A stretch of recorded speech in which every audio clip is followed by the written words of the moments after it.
The Kremlin has once again threatened to retaliate if the European Union and Ukraine push ahead with a free trade agreement. Kyiv and Brussels agreed to postpone implementation of the deal until December 31st, 2015, after Moscow threatened to impose crippling sanctions against Ukraine, which exports billions of dollars worth of goods to Russia every year.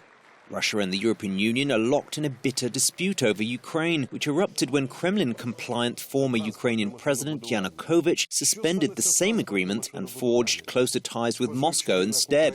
Yanukovych fled Ukraine in February after his security forces failed to disperse mass demonstrations despite a bloody crackdown which saw hundreds of people killed.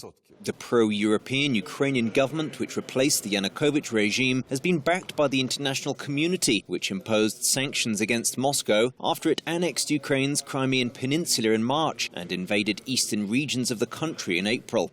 In September, Russian President Putin wrote to his Ukrainian counterpart Petro Poroshenko to warn that Moscow had already prepared legislation to impose import tariffs on Ukrainian goods, which would immediately come into effect if Ukraine took further legal measures to adopt the EU trade pact.